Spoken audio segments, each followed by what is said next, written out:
Hello বন্ধুরা, আমি চলে এসেছিলাম আমাদের রঘুনাথগঞ্জ ইয়ামাহা শোরুমে। এখানে এসে আমি দেখতে এসেছিলাম নতুন ইয়ামাহা যে লঞ্চ করেছিল এক্সএসআর 155 সিসি বাইকটি। এটি হচ্ছে সেই বাইক যার মধ্যে একটা রেট্রো লুকিং নিয়ে খুব সুন্দর একটা বাইক তৈরি করা হয়েছে। এটা রেট্রো টাইপ বলেন, ক্যাফে রেসার বলেন, সেই দুরকমই বলা যায়, কারণ এর মধ্যে লিকুইড কুলিং নিয়ে 155 সিসির ইঞ্জিন এই বাইকটি, যেখানে 4 স্ট্রোক SOHC 4 ভালভ ইঞ্জিন নিয়ে তৈরি হয়েছে, যেটা এই বাইকটার সিট হাইট হচ্ছে 810 mm।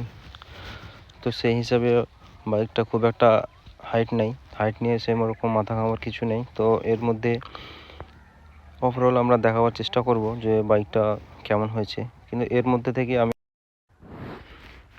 দেখাতে চাইছি যে নিচের দিকে কোনো ডাবল স্ট্যান্ড দেওয়ার জায়গা আছে কি না। তো এখানে দুটো গ্যাপ দেখতে পেলাম, যেখানে মনে হচ্ছে পরে লাগানো যেতে পারে। তো যাই হোক, ওভারঅল সমস্ত কিছুই বাইকটার মধ্যে দেখলাম, খুব সুন্দর লাগলো।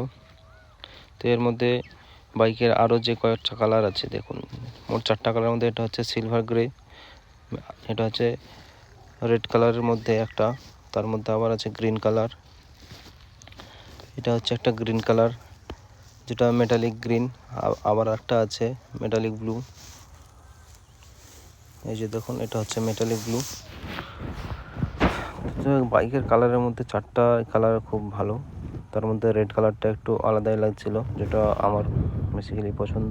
তো এর মধ্যে থেকে দেখতে পাচ্ছেন পিছনে 140-70 আর mm এর টায়ার, সামনে রয়েছে 110 সেকশনের টায়ার, 110, ঠিক আছে। এই যে দেখুন 110, 80, 17। এর মধ্যে আপনার সামনে রয়েছে LED হেডলাইট, কোনো প্রজেক্টর হেডলাইটের ইউজ করা হয়নি, বাকি অন্যান্য বড় গাড়িগুলোতে ইয়ামাহা সমস্তগুলোতে LED করা হয়েছে। তার মধ্যে আপনার টার্ন লাইট দেখুন, টার্ন লাইটটাও LED করা হয়েছে। এর মধ্যে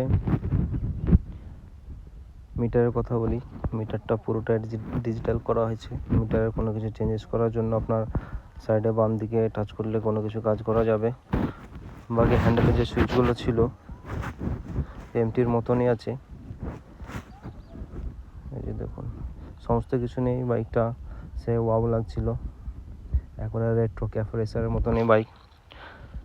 তো বন্ধুরা, ভিডিওটা ভালো লাগলে অবশ্যই চ্যানেলটিকে সাবস্ক্রাইব করে দেবেন। এই বাইকটির দাম হয়েছে 1,84,500।